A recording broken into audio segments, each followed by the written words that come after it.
Jobs have always been a staple for the Final Fantasy franchise.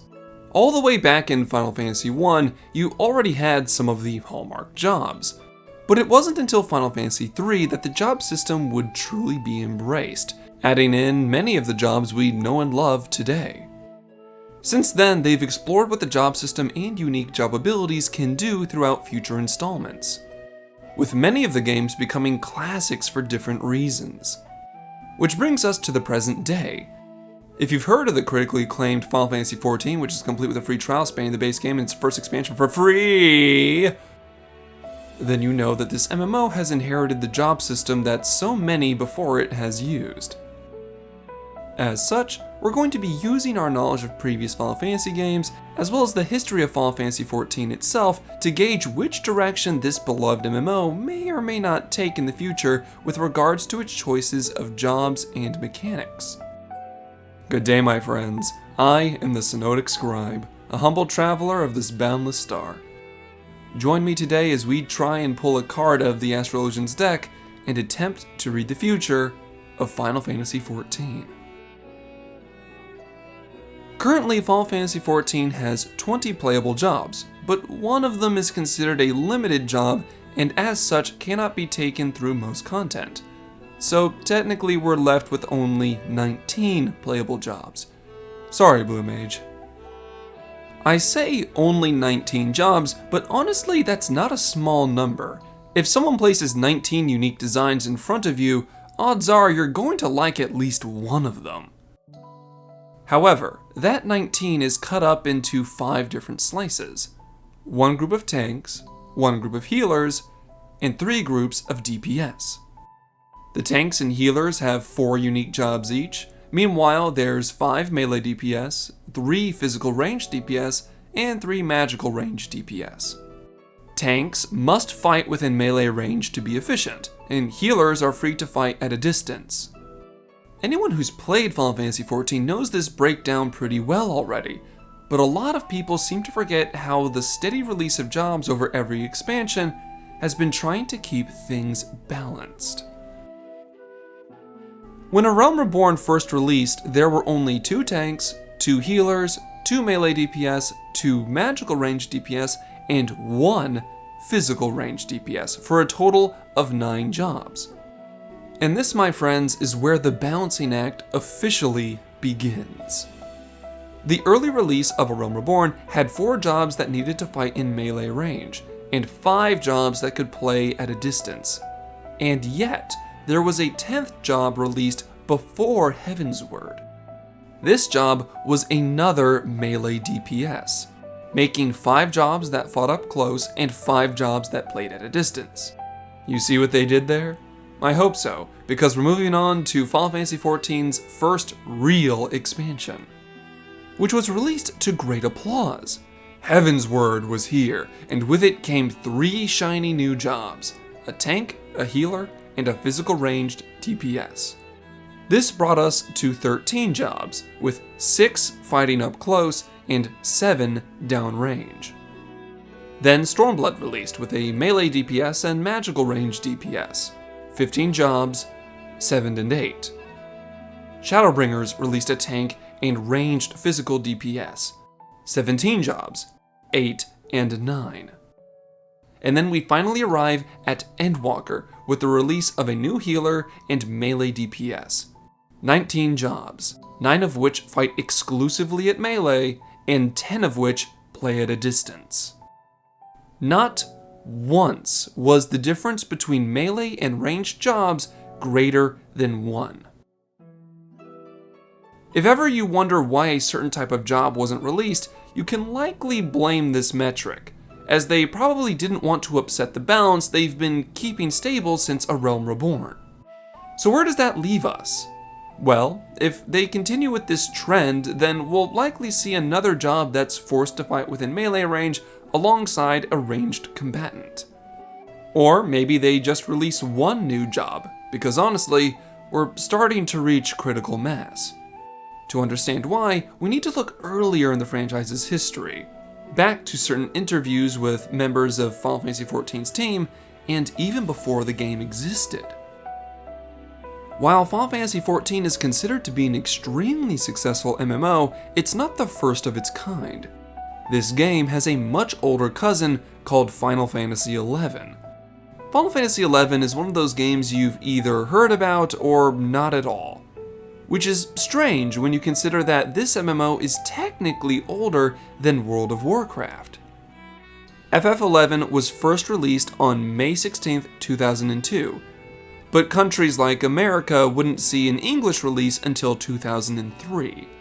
Meanwhile, World of Warcraft wouldn't launch until November 23, 2004, making Final Fantasy XI 2 years older than it. However, WoW did what Final Fantasy XI didn't. It grabbed its Western audience and held on to them. While FF11 wasn't routinely hated in North America, it certainly wasn't as popular as WoW back in its prime. Which is why it's a shame to see such a glorious name in gaming history treated with such disrespect by an entirely indifferent company. But that's not what we're here to talk about today. Final Fantasy XI, while an extremely different MMO when compared to 14, is still a Final Fantasy game, and as such has the job system we know and enjoy. FF11 has 22 unique jobs when compared to FF14's 19 jobs. So we're already pretty close to the same number of jobs as the MMO that came before this one. But Final Fantasy XI has one trick up its sleeve that makes its job system fundamentally different than 14's. It has what is called sub-jobs. Imagine playing a Dragoon as your primary job, but you decided to choose Blue Mage to be your sub-job. You would essentially be playing a Dragoon still, but with a few Blue Mage spells under your belt as well. This ability to choose a sub-job that complements your primary was huge for Final Fantasy XI, making for hundreds of unique combinations. Were most of these combinations bad? Yes, absolutely, but the opportunity to be creative was always there. This turned the system of 22 unique jobs into at least 100 decent primary and sub-job combinations, giving the players tons of creative freedom. But I know most people would ignore those options, choosing only to follow the meta picks. And I will judge you for it. I will judge you every time. But I digress. The only way Final Fantasy XIV could ever hope to compete with such a diverse system would be to employ something similar that multiplies the player's choices when it comes to job customization. However, the development team for Final Fantasy XIV has opted for a completely different and personalized approach to jobs in their MMO, meaning that due to development choices, we might never see that level of customization. So where does that leave Final Fantasy XIV when compared to its older relative? Well, if we set a maximum of 22 jobs and follow the balancing act we discussed earlier, we would see 2 new melee jobs with only 1 more ranged job, making the balance a perfect 11-11. However, this is only if we follow Final Fantasy XIV's current pattern and assume that the development team even cares about what Final Fantasy XI did or didn't do. After all, the leader behind 14's success, the man himself, Yoshi P, has gone on record saying how World of Warcraft was a big source of inspiration for him and his team when they were put in charge of the project after a failed 1.0 launch. So if anything, they could very well look towards other MMOs outside of the Final Fantasy license for more ideas. Which makes sense, since Yoshida-san has gone out of his way to also state that they may have to make brand new jobs for Final Fantasy XIV moving forward, much like how Sage and Reaper were designed specifically for this MMO. While the job of Sage isn't new to Final Fantasy, the Sage in 14 is unique, and unlike any Sage in previous installments. So it's a Sage in name only. But if what we discussed is truly the case, and we're not going to be seeing any more Final Fantasy inspired jobs, someone is going to have to break that info to the people hoping for stuff like Beastmaster, Geomancer, and more. While I do love the diversity of Final Fantasy's jobs, I understand why we might not see any more of them in our beloved MMO. But this does get me excited at the prospect of seeing unique ideas that none of us could have predicted. Although, would just adding a few new jobs to Final Fantasy XIV's roster be enough? I say this because some of the jobs in 14 have struggled with their sense of identity for years. And one of the biggest examples of this is none other than Machinist. The Machinist people know today is completely different than the one we got in base Heavensward, with some of its earlier mechanics actually becoming part of the Dancer's kit once Shadowbringers released. In fact, many jobs in 14 have undergone significant changes over the years. For example, the Astrolosians lost the diversity in their cards since gremlins were only fishing for the damage buff over and over again. Monk received a 4th stack of Greased Lightning only to lose it immediately afterwards. Dark Knights lost an ability called Dark Arts, but Sage gained Eorzea, which is mechanically the same thing. And Summoner, poor Summoner, had their pet carbuncle lobotomized. It kinda just stands there bouncing around and being cute now, and not much else. Honestly, I'm starting to think they just don't like the idea of pet jobs. So that puts another nail in Beastmaster's coffin. But, as you can see, while 14 has unique jobs, many of them haven't played the same from expansion to expansion, prompting different reactions from the MMO's community every time. But what does that mean for future jobs? A lot, actually. The design team has proven they want each job to look and play differently, but they're clearly not afraid of giving removed mechanics or abilities to new jobs.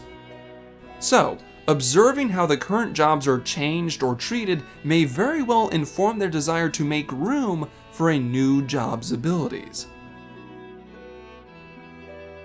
And that brings us here to the end. From everything we've discussed today, we now know that 1. Final Fantasy XIV has attempted to keep a healthy balance between melee and ranged jobs since A Realm Reborn. 2. That Final Fantasy XI and other Final Fantasy games are likely poor reference points to guess what future jobs might be due to interviews and gameplay restrictions. 3. Just because a job has been referenced by name in Final Fantasy XIV doesn't automatically mean it'll become playable in the future. In fact, the likelihood becomes less and less as time passes. 4. What happened to WoW was disgraceful given how historic it was and how important it became to A Realm Reborn's creation. And 5. That many jobs have been changed, but those changes could allude to future choices. Personally, I'm excited to see what they choose to do in the future regardless. Although that doesn't mean I agree with every decision that has been made for the jobs in this game, not at all. For instance, I actually think jobs like Samurai and Dark Knight were treated weird in Endwalker for no good reason. But despite this, Yoshida-san and his amazing team have done nothing but earn my respect, and as such, they've earned my patience as well. Although, if I did have any voice in the future of jobs going forward, I would tell the team to not be afraid to get creative. You're always going to have those number crunchers and meta chasers no matter what, so what's the harm in trying something new? But that, my friends, is just one scribe's humble opinion. Knowing what you know now about the patterns and trends of jobs in Final Fantasy XIV, what do you hope to see in the future? Or do you even think we need new jobs?